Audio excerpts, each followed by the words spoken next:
But that's why it has lotuses in this area. Can you see this red spot? Okay. The second one is called Jangchup Cherten, or Stupa of Enlightenment, or Stupa of Subjugation of the Maras. A Mara, in the Sanskrit word Mara, which means something like, sometimes it is translated as demon, but actually what it means is obstructing forces. And these are forces that obstruct our natural progression towards awakening. And so the Buddha, at the time of enlightenment under the Bodhi tree, he overcame the hordes of these obstructing forces in order to achieve enlightenment. And this stupa commemorates that. And we're going to look at that stupa later, to look at the different parts of all the different steps. This is a stupa called Tashi Gomang stupa, which commemorates an event. Now, this commemorates the first teaching of the Buddha. At first, he didn't want to teach because he felt that what he had discovered was too simple. And he actually said to himself, this Dharma that I've discovered, so natural and so simple, if I try to explain it, nobody will understand. And it was only later, as he had been requested many, many times, that he decided to actually go and teach. And the first ones he taught were his former 5 friends who had left him at the side of the river. And he visited them and met them in Sarnath, is what we know today as Varanasi, and taught the first teaching, which is called the Four Noble Truths.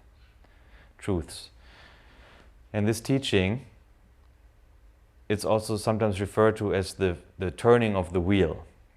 And he did this in a place called the Deer Park in Varanasi. And that's why often the Buddha's teachings is represented as a wheel with 2 deers on either side, looking at the wheel. And this commemorates this first turning of the wheel of Dharma in the Deer Park in Varanasi to his original 5 friends. The Four Noble Truths, those are the truth that life has dissatisfaction or suffering, that there is a cause for that there is an end to that, and there is a path that leads to that end. The first truth being there is suffering, the second truth being there is a cause, the third truth being there is an end to that, and the fourth being there is a path to that. All the other teachings which came later only elaborated on this basic teachings. And understanding this fully, what he actually meant by saying these 4 noble truths, actually means to realize the nature of one's existence, of one's mind and body.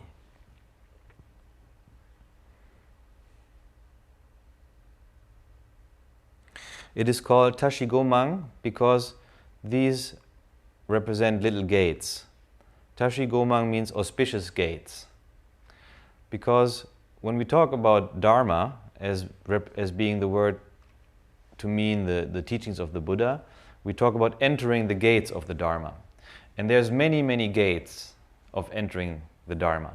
And so that's why it is called the many auspicious gates, because no matter from what angle you look, where we can also say no matter from what angle you try to understand existence, you will always finish by understanding the whole. Yes? That is what he means by saying Dharma. No matter where you start, as everything is part of the whole, then no matter from where you start, you will end up discovering everything. Yeah? This stupa is in Shravasti. It's called Chutul Cherten, which relates to miracle, or stupa of miracles. And this is a place where in the time of the Buddha, a miracle contest took place with other teachers who challenged him. They had challenged him for 20 years. And because many of his students had tried to show off with their capacities to perform miracles, he had actually forbidden miracles among his disciples. And so that's why other teachers challenged him, because they thought that as he had given the instructions to his disciples not to show any miracles, he himself wouldn't be able to show any. So if they would challenge him, they would make him look ridiculous, and therefore their own teaching would gain in popularity and respect. But the Buddha actually, after 20 years, accepted such a contest, and it took place in Shravasti. And what we have to understand about these contests at that time is these were all teachers who had several tens of thousands of students. And whoever lost such a contest actually would convert, together with all their students, to the teaching of the other. And the Buddha suggested that this miracle contest be held in a mango grove nearby. And so during the night already, his adversaries actually cut down the entire mango grove, didn't leave a tree standing, just in order to, from the very beginning, show that he had nothing to show. But the Buddha blessed a seed, mango seed, and gave it to his disciple, who planted it in the night, and the next day a mango tree stood, laden with fruits. And so under that tree then the contest could take place.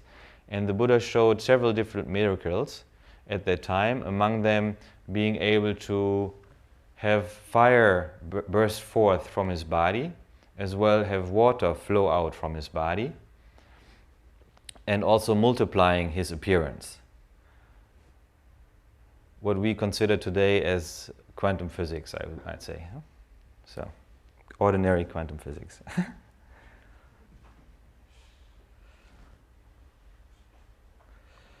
This stupa here is called Lababchurtan, which means descent from the Deva realms.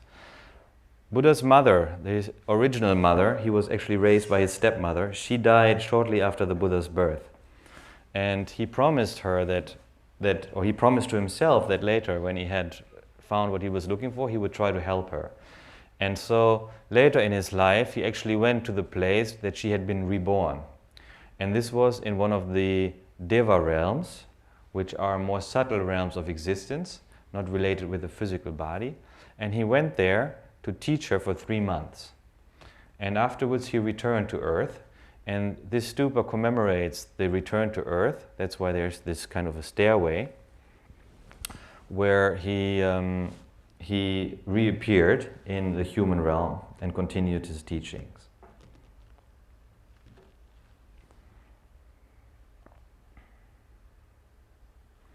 This stupa is called Yendum Churtan, what I mentioned before, stupa of reconciliation. And it stands in the town of Rajgir. It's also a very famous place because that's where the Buddha first taught on emptiness. And he taught the Heart Sutra. You might have heard that before, that term.